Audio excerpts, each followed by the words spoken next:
জোটের মধ্যে গণ্ডগোল হলে আমরা অনেকেই আছি তৃতীয় ব্যক্তিকে ডেকে আনি সমাধানের জন্য। বন্ধু একটা কথা বলি শুনুন, স্বামী স্ত্রীর সম্পর্ক হচ্ছে যুগ যুগান্তরের সম্পর্ক। স্বামী স্ত্রীর মধ্যে ঝুট ঝামেলা হতেই পারে, রাগ মান অভিমান ঝগড়া যেটি হতেই পারে, কিন্তু উচিত নিজেরা বসে মিটিয়ে ফেলার। আপনার স্বামী যখন খুব কষ্টে থাকেন, আপনার স্বামীর যখন কোনো রকম কোনো সমস্যা হয়, সব থেকে বেশি কষ্ট আপনি পান। আপনার স্বামীর যখন পকেটে টাকা থাকে না, চিন্তাটা আপনার বেশি হয়। আপনার স্বামী যখন অসুস্থ হয়ে পড়েন, আপনি কিন্তু কষ্ট পান, আপনি কিন্তু চোখের জল ফেলেন। ঠিক তেমনি একজন স্বামীর স্ত্রী যখন খুব কঠিন পরিস্থিতিতে পড়ে বা তার স্ত্রীকে নিয়ে যখন লোকে উল্টোপাল্টা কথা বলে, তার স্বামীর কিন্তু খুব রাগ হয়, তার স্বামী কিন্তু প্রোটেস্ট করে সেখানে। স্বামী স্ত্রীর সম্পর্ক হচ্ছে এরকমই, যুগ যুগান্তরের সম্পর্ক। স্বামী স্ত্রীর সম্পর্কের মধ্যে একটা অন্যরকম মধুর সম্পর্ক রয়েছে। তো সেখানে ঝগড়াঝাটি হতেই পারে, মতবিরোধ হতেই পারে, সেখানে নিজেরা বসে মিটিয়ে ফেলার চেষ্টা করবেন। হ্যাঁ, যখন দেখলেন যে না কিছুতেই একটা সমাধান হচ্ছে না, তখন তৃতীয় ব্যক্তিকে ডাকুন। তবে সেই তৃতীয় ব্যক্তি যেন শুভাকাঙ্ক্ষী হয়। জনে জনে সবাইকে বলার কোনো দরকার নেই ভাই, নিজেরা বসে মিটিয়ে ফেলার চেষ্টা করুন।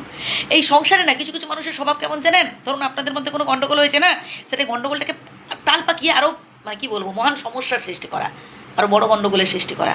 তারা এনজয় করে, তারা উপভোগ করে। তাই নিজেদের সমস্যাগুলো নিজেরা বসে মিটিয়ে ফেলুন না। সন্তান সন্ততির সামনে কখনো ঝগড়াঝাটি করবেন না ভাই। যখন একজন রেগে যাবে, আরেকজনকে চুপ করে থাকতে হয়। দেখলেন যে না ও রাগ কমে গেছে, তখন বলুন, তখন দেখবেন ঠিক কথা শুনবে।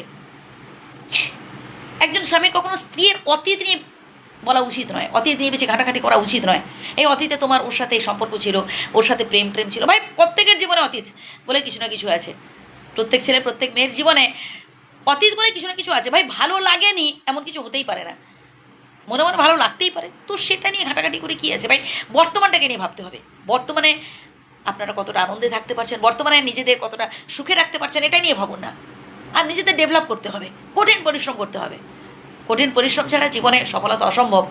এই দেখুন, আমি স্কুল থেকে ফিরে তত্তর করে ঘেমে পুরো ভিজে গেছি, তার সত্ত্বেও আমি ভিডিও করছি।